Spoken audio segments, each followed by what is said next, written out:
L'aluminium qui sort du muscle très tôt, on a pu démontrer qu'il va d'abord dans les ganglions lymphatiques de drainage, c'est-à-dire les ganglions qui aspirent en permanence le liquide interstitiel du muscle qui essaient de récupérer ce qui va pouvoir être montré au système immunitaire.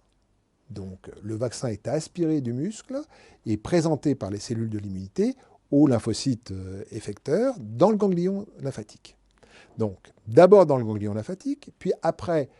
bien plus loin au niveau de la rate, donc ça sort des ganglions lymphatiques, ça passe dans le sang circulant et ça va dans la rate. Et enfin, si on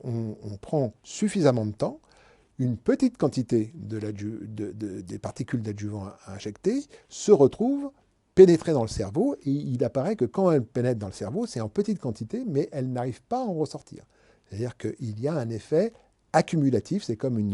une impasse. Une fois que c'est rentré dans le cerveau, ça n'en sort plus. Et puis, nos résultats les plus récents se sont intéressés à ce que devient l'adjuvant qui est initialement capturé localement dans le muscle injecté.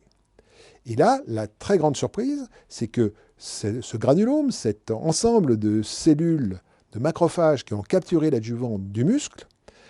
va décroître en taille au cours des mois après l'injection. Mais cette décroissance, contrairement à ce que nous pensions, n'est pas liée au fait que l'adjuvant est solubilisé et arrive finalement à être éliminé par voie urinaire, mais il est lui aussi transporté, mais dans un deuxième temps, sur une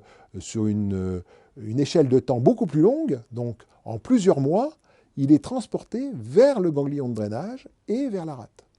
Ce qui veut dire que chez les patients qui ont une myofascite à macrophages, qui donc n'arrivent pas à se débarrasser de l'adjuvant aluminique, ce qu'on observe dans le muscle anciennement vacciné, c'est le fait qu'il n'arrive pas à se débarrasser de l'adjuvant, mais en fait, une grande partie de cet adjuvant n'est plus dans le muscle, mais il est accumulé dans le système lymphatique, dans les ganglions lymphatiques de drainage ou dans la rate, où cette persistance est hautement indésirable.